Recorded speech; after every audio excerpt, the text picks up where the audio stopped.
그래서 뭔가 더 깊어지고 풍성해지는 계절이기 때문에 오늘 말씀도 영적 성장에 대해서 말씀하셨어요. 내 영혼이 성장하려면, 내 영혼이 성장하려면 이렇게 말씀하셨습니다.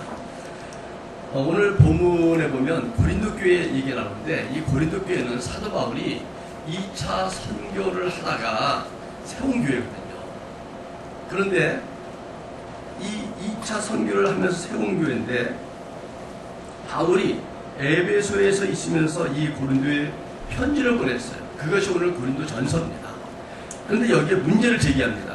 1장 11절에 보니까 바울이 이렇게 인사말을 쓰고 있어요. 내 형제들아, 글로에의 지편으로. 이게 무슨 말이냐면 글로에라는 사람, 집안 사람들 그 편으로 너희에 대한 말이 내게 들리는데, 너희 소식이 들리는데 곧 너희 가운데 분쟁이 있는 것이다. 그러니까 글로에라는 사람 집안 식구가 아마 고린도를 갔다 온 모양이에요.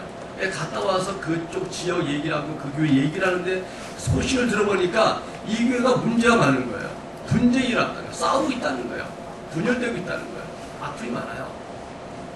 그래서 이 사도 바울이 편지를 쓰는데 3장 1절 말씀해 보니까 사도 바울이 이런 표현을 합니다.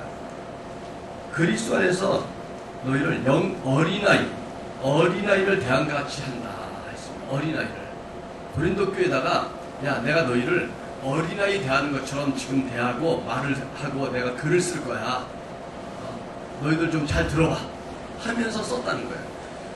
여러분, 입장을 바꿔보면 고린도 교회 사람들이 나름대로 자기는 괜찮은 성도라 생각하고 난 수준 있는 성도라 생각하고 내가 그래도 우리 교회에서 제일 똑똑한데 내가 그래도 신앙이 좀 바로 잡혔지 이렇게 생각하는데 바울은 어린아이처럼 충고한다는 거예요. 내가 너희를 어린아이 대하는 것처럼 내가 너희들에게 좀 말을 하려고 해. 이 말을 들었을 때 그들의 입장은 어땠을까요?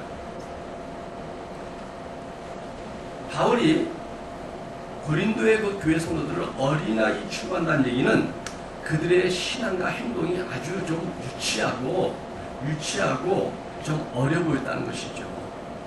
어떤 모습이 바울의 눈에는 어려 보였고 고린도 교회가 왜 어린아이 취급을 받아야 됐을까요? 바울이 고린도 교회에게 어린아이처럼 대한다고 한 말은 어떤 의미냐면 그 교회 성도들이 신앙이 성장하지 못하고 제자리 걸음을 하고 있기 때문이었습니다. 3장 2절과 3절을 보면 이런 표현하고 있습니다. 내가 너희를 젖으로 먹이고 밥으로 아니하였다. 이게 무슨 말이에요? 야, 너희들은 아직도 젖 먹이에 불과해. 아직 이유식도 할 수가 없어.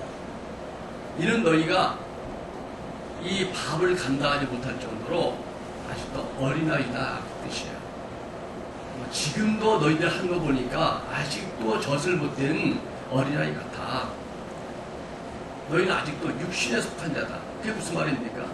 예수 믿긴 믿지만 너희는 하는 행위는 예수 믿기 전과 똑같아. 예수 믿고 변화된 게 하나도 없어. 그 뜻이죠. 왜냐하면 너희 가운데 시기와 분쟁이 있다. 시기와 분쟁이 있다. 시기라는 것은 말 그대로 서로 시샘하는 거잖아요. 분쟁은 뭐예요? 네가 잘났다, 내가 잘났다 싸우는 거예요. 그 하는 짓이 꼭 어린아이 같아요. 여러분, 우리도 아이들 키워봤지만 애들이 어릴 때 싸우는 거 보면요, 유치하게부터 싸워요.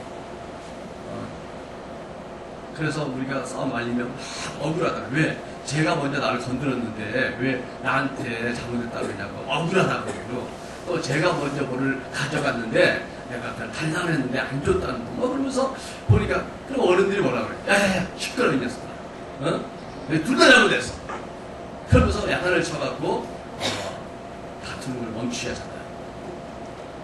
어린아이처럼 했다는 거죠. 이 고린도 교회 교인들이 처음에는 정말 그 젊은 아이처럼 순수하고 아주 하나님의 말씀을 잘 받아들였어요.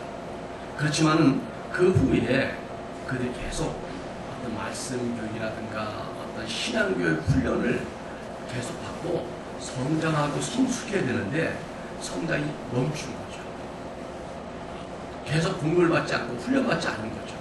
신앙이 성장하지 않고 그냥 멈춰버린 거예요.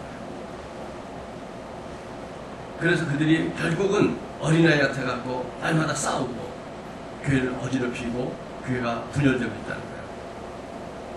예전에 제가 들은 얘기인데 어떤 목사님이 지방교회에 청비를 받아갔어요. 조그만 교회죠. 근데 그 교인들이 순박하고 아주 열심히 있는 것처럼 보여요. 근데 뭘 바제를 한다고 여러분들 주체로 막 하는데 뭐 하다가 다투더라는 거예요. 그래서 목사님 안 되겠다 싶어갖고 다투지 말라고 왜 다투는 거냐고 그러면서 근데 이 바제는 왜 하는 거냐고 그랬더니 이 바제는 우리 교회 1년에 딱 한 번 하는 가장 큰 행사라는 거예요. 이걸 왜 바제를 해서 자금을 모아서 그 행사를 치르려고 한다는 거예요. 그래서 뭐가 큰 행사를 했더니 우리 교회의 전통인데 목사님 생신 때 개를 잡아갖고 잔치를 벌이는 건데 이게 가장 큰 행사라는 거야. 그래서 목사님 생신 때 개 잡아갖고 잔치를 벌이려고 바제를 하는데 그것 때문에 서로 다른 거야. 목사님이 아프리고 하지 말라고. 교회가 복음을 위해서 힘쓰고 말씀 성장에 이런 데 힘써야 되지. 목사님 생신 개 잡아갖고 하는 이게 행사하는데 그것도 거기다 또 싸우고 이러면 되겠냐. 그래서 목사님이 다 때려치라. 그냥 다 끌고 그냥 전도로 데리고 다녀. 지금 그게 아주 훌륭하게 큰 교회가 잘 됐습니다. 그분이 개척 초기에 그 얘기를 하시더라. 여러분, 이 고린도 교회 안에는 세 종류의 사람들이 있었습니다. 첫째는 육에 속한 사람입니다. 첫째는 육에 속한 사람이에요. 고린도전서 2장 14절 말씀을 현대 성경으로 번역을 보니까 좀 더 자세하게 잘 되어 있더라고요. 이해하기 쉽게. 그러나 그리스도인이 아닌 사람은 성령께서 가르쳐 주시는 하나님의 일을 이해할 수도 받아들일 수도 없습니다. 그에겐 그 말이 어리석게만 들릴 뿐 이해되지 않습니다. 마음으로 성령을 영접한 사람만이 성령께서 말씀하신 의미를 이해할 수 있기 때문입니다. 여러분,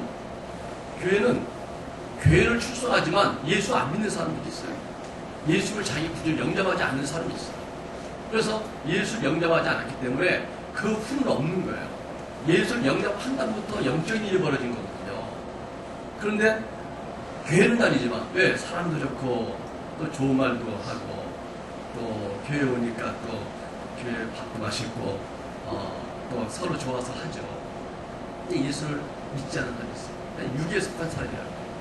그러다 보니까 성경도 모르고 성령께 하시는 일도 전혀 모르는 무지한 거죠. 교회는 다니지만 예수를 자기의 구주로 영접한 일도 없고 신앙생활을 진지하게 생각하고 배우고 그대로 하려 하는 그런 성장이 없는 것이죠. 그러다 보니까 영적인 체험도 전혀 없고 영적인 분별력이 없는 것이죠. 그래서 영적인 일에 관심도 없어요. 그래서 자기 생각과 자기 이성적인 상식과 판단대로 신앙생활을 하고 있는 거예요. 똑같이 생겼으니까 똑같은 사람인 줄 아는 거죠. 근데 그가 하는 말마다 세상적이에요. 그래서 그가 조금만 더 강하게 하면은 교회를 문제를 일으키는 겁니다. 왜? 세상적인 논리로 얘기하니까 성령을 받고 구주를 영접해서 그 신앙을 따라가는 사람들과는 안 통하는 거죠. 제가 고등학교 때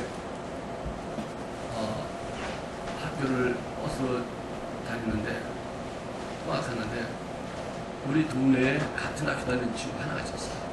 그 친구가 잘 생겼습니다. 근데 그 친구랑 나랑 어쩌다가 버스를 타면은 그 친구와 내 대화가 너무 다른 거예요. 저는 뭐 얘기할 수 있는 사건과 내 이슈는 다 교일밖에 없는 거예요. 이번에 교회 수련회 갔더니 너무 재밌더라. 참 이게 이번에 뭘 했는데 걔들 너무 잘하더라. 다 교일밖에 없는 거예요. 근데 그 친구는 하는 얘기가 다 뭐냐면 어디 가서 여학생을 만나고 또 자기가 잘생겼기 때문에 여학생 자기 많이 따른다는 둥 자꾸 그 얘기만 모든 얘기가 그러니까 서로 얘기가 안 맞아. 평행선을. 그래서 안 되겠다. 이 친구랑 같이 안 만나면 좋겠다. 얘기에 공통점이 없는 거예요. 공통점이 없는 거예요. 그러니까 너무 관심사 다른 거예요. 그 사람은 내가 하는 신앙 안의 그 기쁨과 만족을 이해할 수가 없고 나는 그 세계를 모르는 거죠. 두 번째로 그리스도인이지만 신앙이 안 자라는 사람이 있습니다. 두 번째로 3장 1절을 보니까 형제들아 내가 신령한 자들을 대한 것 같이 너에게 말할 수 없다. 그렇게 말할 수 없다. 왜냐하면 너희는 육신에 속한 자, 곧 그리스도 안에서 어린아이를 대한 것 같이 한다. 너희가 예수 영접한 거 맞아. 예수 믿는 사람 맞아. 교인 맞아. 근데 문제는 그로는 자라지 않았어. 그냥 어린아이를 계속 존재한다. 여러분 교회 처음 나오면 다 예수를 모르니까 아직 예수 안 믿는 사람 같죠. 그래도 교회 나왔으니까 예배 드리고 말씀 듣고 교회에서 하는 거 따라 하다 보면 그래도 최소 2, 3년이면 다 예수를 알고 구원받아야 되는 거 아니겠어요? 여러분 초등학교 한 3학년 된 애가 자기 이름을 못 쓴다 그러면 말이 됩니까? 초등학교 6학년을 마쳤는데 더하기 빼기를 못한다면 말이 되겠습니까? 그게 기적이죠. 그게 기적이에요. 여러분 100점 맞는 것도 어렵지만 빵점 맞는 것도 어려운 거 아세요? 빵점 맞으려면 답을 기가 막히게 피해가야 됩니다. 그게 어려운 거예요. 어쩌다 실수 맞을 수가 있거든요. 그래서 우리 그러잖아요. 야 이게 4개 중에 하나 찍으면 25%다. 1번만 다 적어도 25점 나와. 근데 빵점 나오는 사람이 있어요. 올라오는 실력이죠. 기적이에요. 100점 맞는 거 못지 않게 어렵습니다. 교회를 2, 4년 다녀도 예수를 안 믿고 있다면 그것도 참 어려운 거예요. 어떻게 그렇게 교회를 견디며 다닐 수 있겠어요? 예배 시간에 조는 것도 한두 번이죠. 매 시간마다 조는 얼마나 피곤하겠어요. 나는 그래서 예배 시간에 조는 건 안 보려고 했어. 왜? 힘드시는데 제가 깨울까 봐. 응? 저기 졸면서라도 버티시는데 그걸 깨우면 안 되잖아요. 미안하잖아요. 제가 아주 설교 재밌게 하던가. 그래서 저도 책임감이 있기 때문에 저도 굉장히 노력합니다. 그래서 어떤 분이 그러잖아요. 조는데 목사님이 목사님 왜 조세요? 그랬더니 지사님 눈을 뜨고 그러더니 안 들리게 조그맣게 그러더니 지가 재워놓고 목사님 설교에 졸렸다 이거죠. 졸린 설교를 하고서 지금 나한테 그랬다고.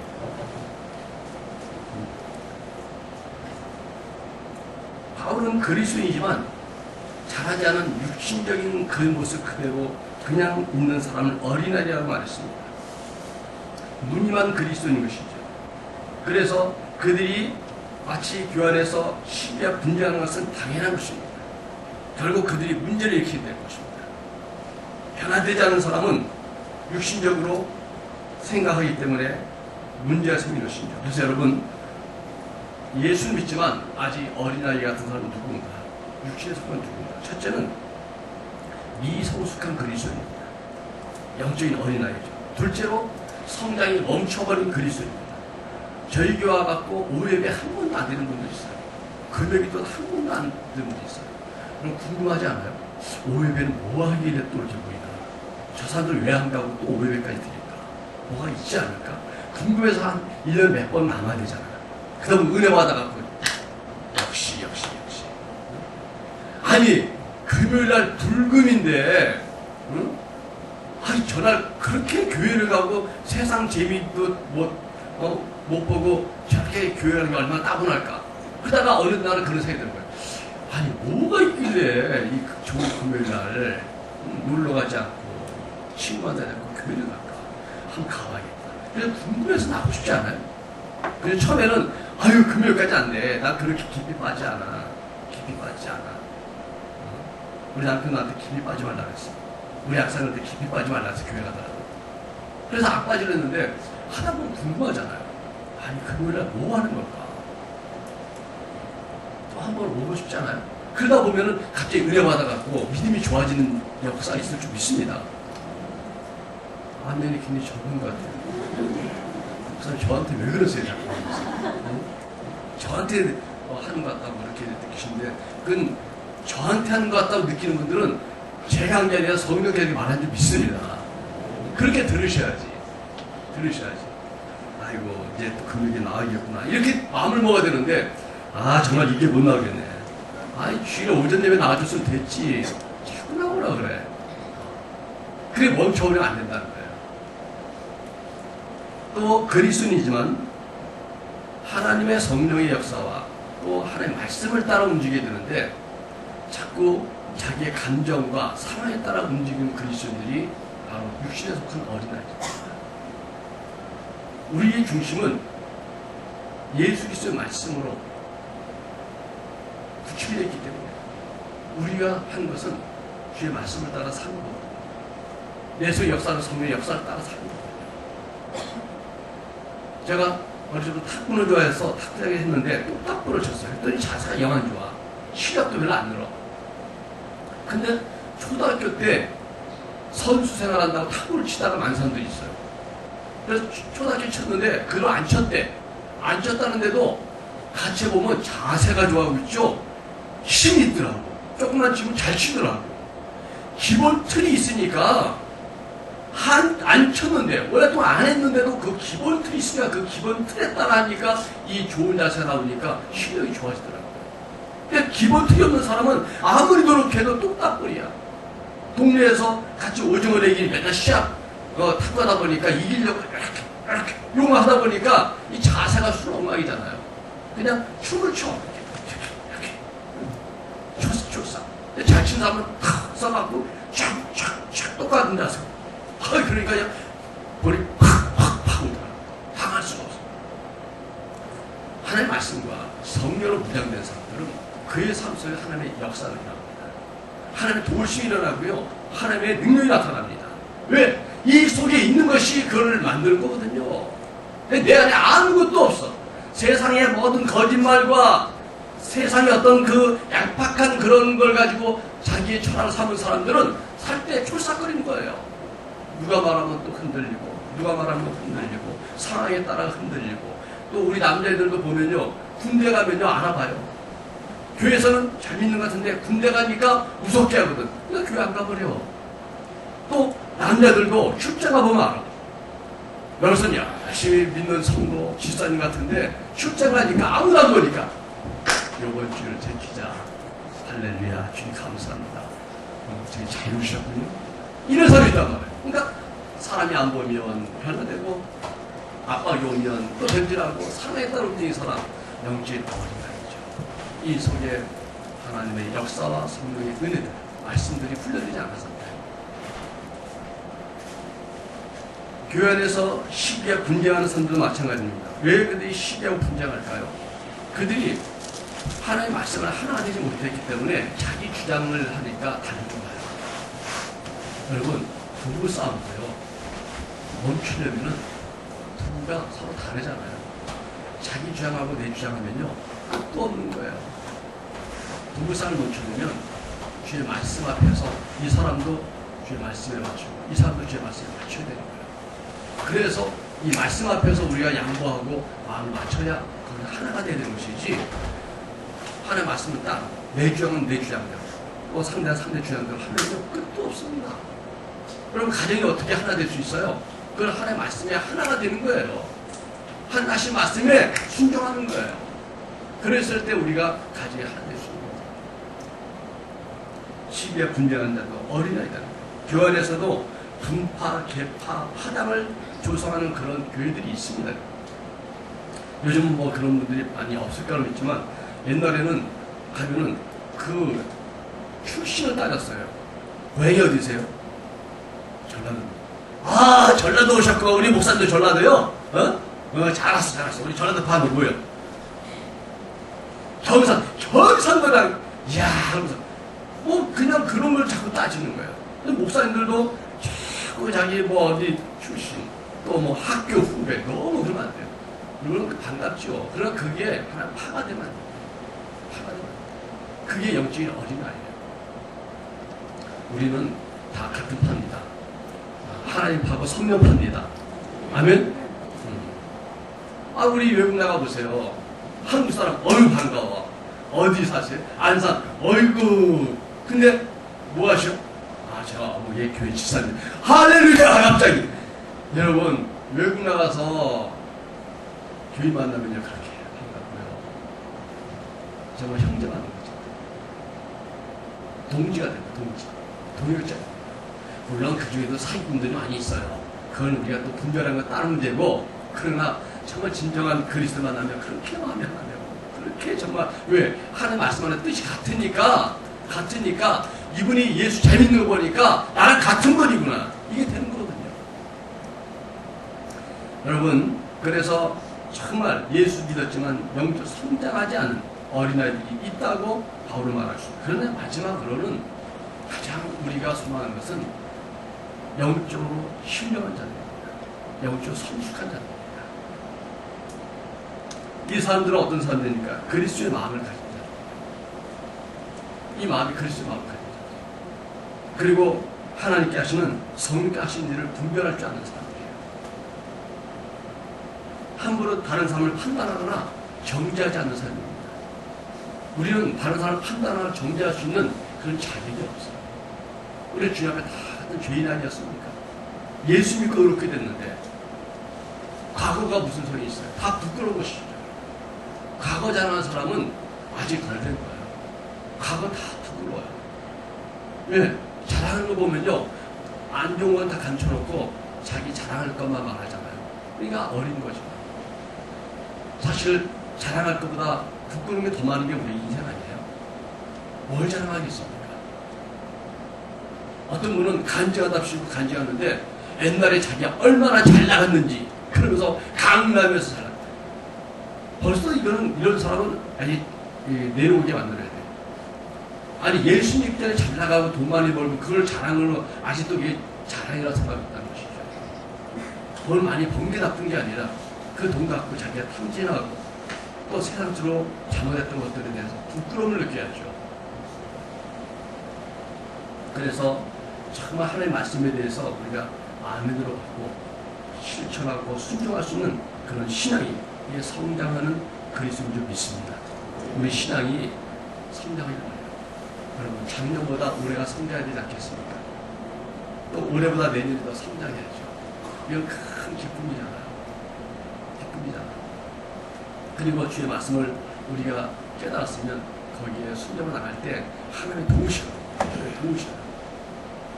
저도 이번에 필리핀 가서도 그런 마음이 들었어요. 제가 해마다 그 성교사님에 묻습니다. 성교사님, 올해도 가서 컨퍼런스 할까요? 목사님이 자꾸 물으시냐고. 우리가 기다리고 있고 다 준비하고 있다고. 아니, 혹시나 억지로 하는 걸까봐. 한국 교회에서 한다 그러니까 억지로 하는 걸까봐 확인하는 거. 이게 꼭 필요한 겁니까? 또 반응이 어떻습니까? 주님께서 원하시고 주님께 하기를 원하시고 또 주님의 역사가 있다면 저는 합니다. 그러나 이게 억지로 하거나 그냥 행사하면 할 필요가 없습니다. 아니야. 근데 우리가 4년째 지금 다바오에 계속 컨퍼런스하고 통로를 당리상을 했죠. 했더니 한마디로 이와 같은 것 같아요. 통로를 만든 거예요. 통로를 만들었어요. 그래서 저희 집회 때문에 목회자들이 이제 수백 명이 모이잖아요. 그래서 이 선교사님이 이 수백 명이 모이는 것을 통해서 그들을 하나의 그룹화하고 같이 기도 그 모임을 갖고 그러면서 어떤 뭔가 그 흐름이 만들어졌죠. 모먼트가. 근데 우리 집회뿐만 아니라 이걸 통해서 거기에 목회자 설교학교가 지금 개설됐어요. 그래서 또 한국의 어떤 목사님들이 그 목회자 설교를 가르치려고 들어왔는데 여기 모인 사람들의 광고를 해서 모이게 해서 그들을 가르치는 거예요.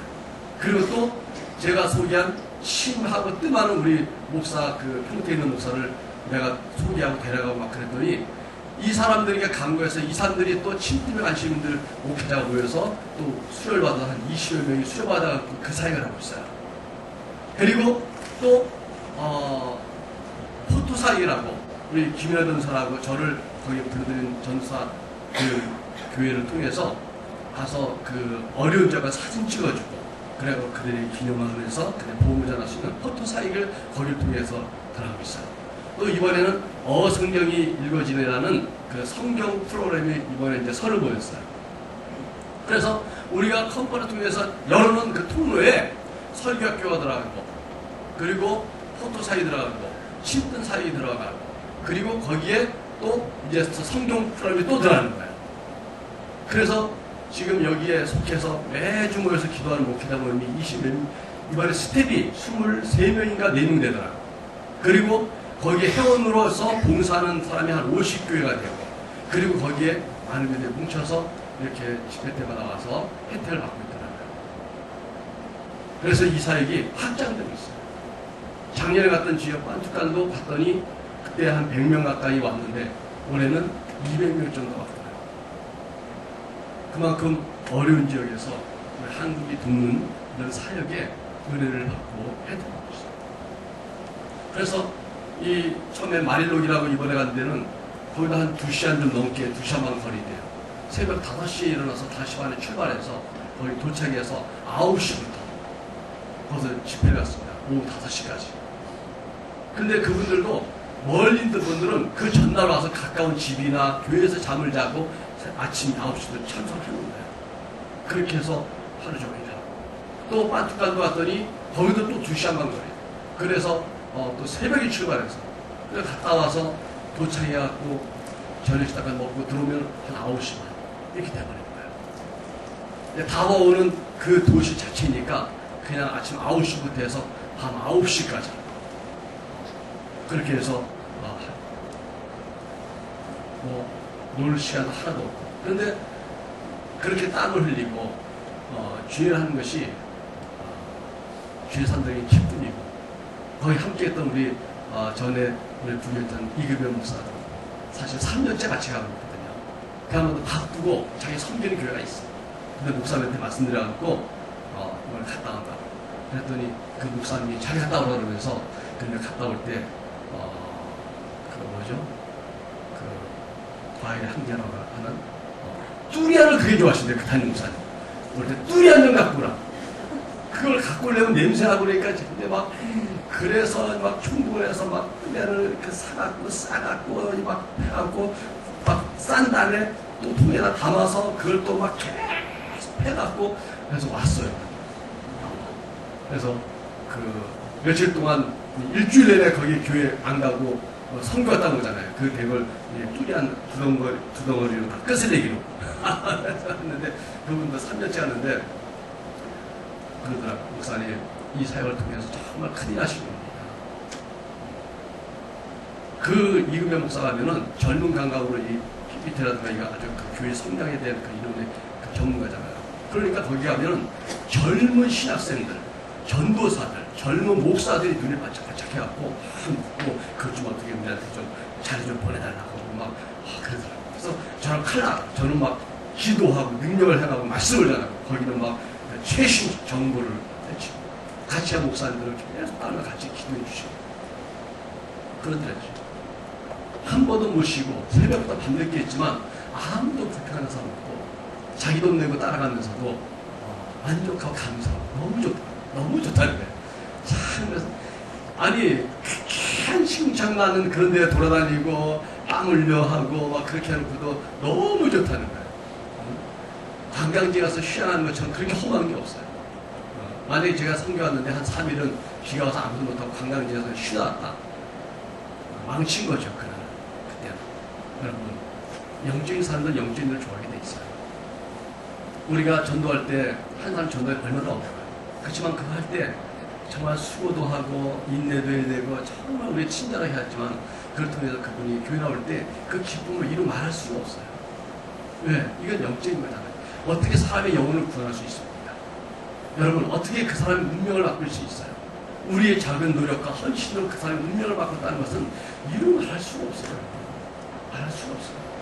제가 지난번에 잠깐 말했지만 그 못 사는 빈민가 가서 신방을 다니는데 사람들이요 다 꾀대지하고 다 병들어 있고 다 얼굴이 그 얼굴들이 죽어 있습니다. 근데 거기에 그 믿음이 좋다는 집사장도 거기 살아요. 갔더니 그 여자 집사 두 분은 얼굴이 반짝반짝 빛나고 눈이 반짝반짝 빛나고 빨릿빨릿하고 막 사람 움직이더라고. 죽어가는 어항 속에 혼자 빠딱빠딱 뛰는 물고기처럼 살아있더라고. 애들도 그렇게 걔들은 밝아요. 그 집 애들은. 다만 남자분이 그 안에서 이렇게 뭉팽이처럼 이렇게 누워 계셔서 그렇지. 그래서 딱 보면서 이 어려운 지역에서 이 소망 없는 지역에서 이 지산들이 예수 믿는 소망으로 이렇게 인생이 빈다고 합니다. 이 가정은 반드시 살아난다. 이 가정은 반드시 여기 나온다.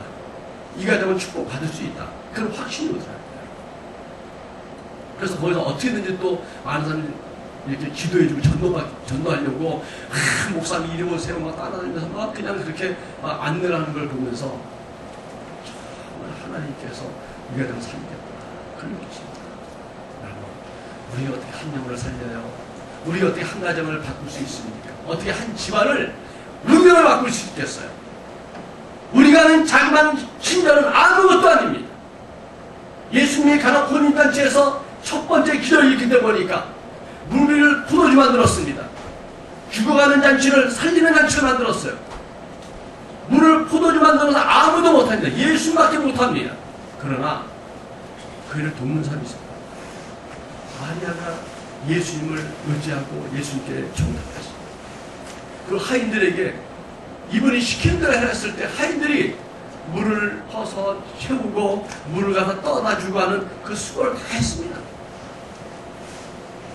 인간은 물을 포도주 만들지 못합니다. 그러나 그 물을 담을 수도 있고 날라다 줄 수도 있는 것입니다. 봉사할 수 있잖아요. 우리가 전도하려는 것은 물을 떠다 주는 그런 행위에 불과해요. 그러나 물이 포도되는 것은 주님만이 하실 수 있습니다. 여러분, 영혼을 구하는 것은 주님이 하시는 일이에요. 그러나 그 영혼이 주님 앞에 나올 수 있도록 초청하고 인도하고 섬기는 것은 우리의 할 일입니다. 제가 수많은 사람들이 기도하는데 제가 기도하면 다 낫는다고 그렇지 않은 건 알아요. 다 낫지 않아요. 다 낫지 않을 수도 있어요. 이유는 여러 가지 있겠죠. 그러나 안 얹으면 안 낫습니다. 제가 아무것도 안 하면 아무 일도 아니라 합니다. 제가 할 때 주께서 역사하시는 걸 알기 때문에 하는 거죠, 여러분. 우리가 아무것도 안 하면 아무 일도 안 일어납니다. 그러나 뭔가 할 때 주님은 그걸 통해서 우리를 사용해서 당신의 기적을 베푸시는 거거든요. 여러분, 오늘부터 영적인 데 관심 가져주십시오. 여러분은 어떤 성도입니까? 나는 신령한 성도입니까? 성장하고 있는 성도입니까? 아니면 무늬만 그리스도입니까?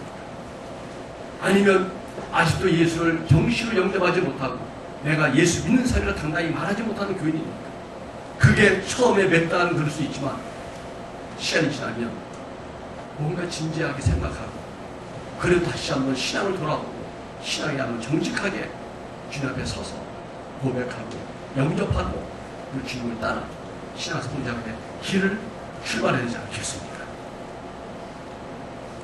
그런 성도 여러분, 성장하지 못할 때 문제는 계속되는 겁니다. 우리 삶의 문제는 성장하지 않을 때 문제가 생기는 겁니다. 그렇지만 성장할 때 성장통도 있습니다. 우리가 신앙 살아야 될 때 방해도 생기고요. 어떤 때는 생각지 않는 어려움도 생기고 낙심할 일도 생기고 또 생각지 않는 시험도 들 때가 있습니다.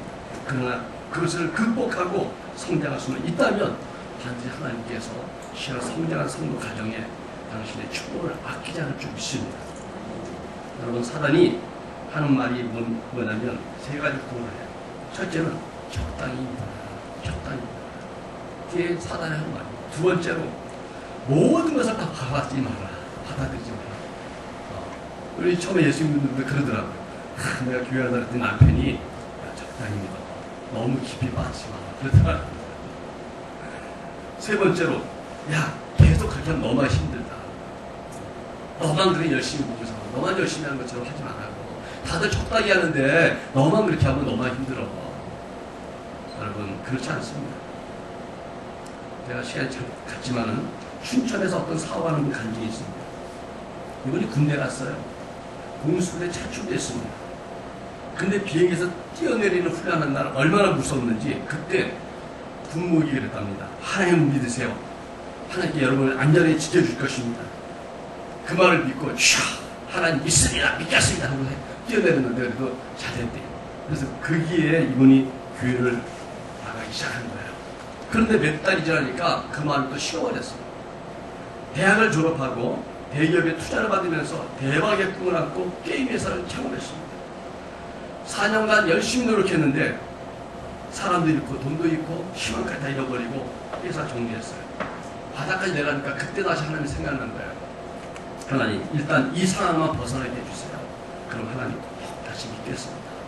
그래서 그러면서 또 하나님이 그를 도와주든지 그가 다시 기사회생한 거죠. 그래서 2달이 지났더니 동업 제안을 받았어요. 야, 예수 믿으니까 정말 인생이 풀리는구나. 그래서 강남에 번듯한 사무실도 차리고 돈도 벌고 또 뭐가 되니까 잘 되는 것 같은 거예요. 근데 그러다 보니까 또 교회를 안 나가는 거예요. 바쁘다 보니까. 그다 시간이 지나니까 또 무리한 영업을 위해서 소송이 휘말리고 지옥 같은 날을 보내다가 회사를 포기했어요. 낙심이 됐습니다. 예수 믿은 결과가 보자기건가. 그럼 하나님 원망했습니다. 그러다 문득 무엇을 하든지 일에나 말에나 다 주 예수 이름으로 하고 그를 힘입어 하나님께 감사하라 하는 말씀이 생각났다는 거예요. 그래서 야, 왜 이 말씀 같은 생각나지? 하고 정말 기도를 시작했습니다.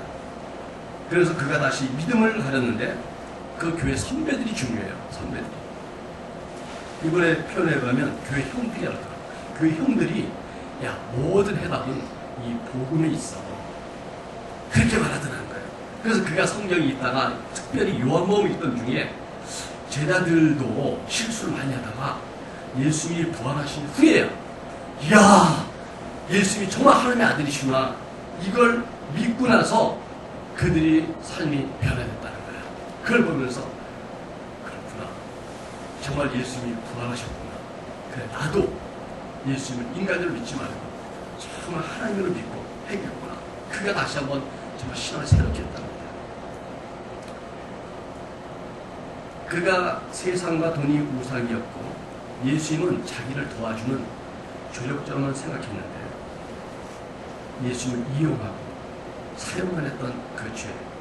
아, 이게 내 죄구나 하고 회개하고 예수님을 자기 주님으로 영접했습니다. 그리고 그가 이렇게 말하더라. 기도 중에 나는 하나님께서 기도 중에 이렇게 말씀했다. 나는 너에게 천국 소망을 주었고 기쁨도 평강도 누리게 했다. 나는 너에게 영원한 것을 이미 다 주었다. 염려도 걱정도 하지 말고 나를 의지하라. 너는 내가 영원히 살아난 나의 아들이다 하는 말씀을 기도 중에 마음을 확 이렇게 받았다는 거예요. 그가 말하기를 최근에는 돈 한 푼 없는 자기에게 세계사를 만들어 줬대요. 힘들 때도 많지만 주님을 온전히 의지하고 살아가면서 자기 삶 속에서 하나님을 전하려고 애쓰고 있답니다. 돈에 대한 욕심으로 예수님을 이용해냈던 자기 자신에게 부활하신 예수님을 진정한 주인으로 모시게 되었고 이제 정말 하나님의 영적인 풍성을 채워주셨다. 그래서 그 사랑을 전한 삶을 살고 있다고 고백하는 간증을 자본주의십니다. 여러분, 있다 보면 그럴 때 있어요. 신앙이 약하니까 주님을 의지했다가 또 멀리했다. 또 주님을 좀 이용하려고 했다가 또 얘기했다가 그러다가 어느 때 하나님을 깊이 만나면서 신앙이 커지는 거예요.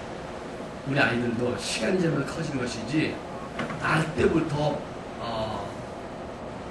어른스럽다. 그걸 에너기라고 해요. 에너기. 그 안 좋은 겁니다. 우리 신앙의 단계가 있어요. 여러분, 어느 단계를 지나고 계십니까? 내가 아직 신앙이 어리다는 낙심하지 마세요. 성장에 대해서 꿈을 가지세요. 또 중간에 시험 들었습니까? 포기하지 마세요. 사람 보고 시험 들고 교회의 어떤 안 좋은 모습을 시험 들다 보면요, 우리 신앙이 안 큽니다. 그래서 여러분, 다음 것은 첫째는 이제 신령한 자로 계속 성장해야 됩니다. 그리고 그리스도의 마음을 가지십시오. 그리고 육신의 어떤 욕심을 이기십시오. 그리고 자신을 신앙으로 훈련해 나가십시오.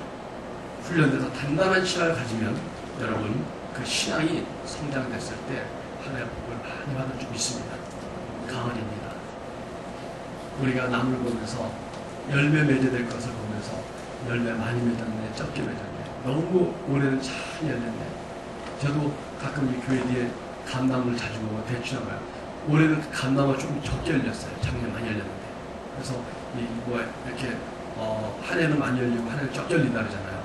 그래서 야, 내년은 많이 열리겠구나. 거기다가 좀 쌀뜨물도 부어주고 좀 뭔가 줘야겠다 그 생각했어요. 근데 대추가 너무 잘 열렸어요. 그래서 벌써 몇 개 따먹었어요. 아주 맛있더라고요. 여러분, 때가 되면 대추도 열리고 감도 열리는데 우리 신앙인도 하나님께서 열매를 맺어서 올려드릴 때 하나님 크게 기뻐할 줄 믿습니다. 올 한 해 다 하기 전에 주님께 결심한 말을 한번 실천하시고 열매 맺는 성장하는 여러분의 주를 축원합니다. 먼저 기도하겠습니다.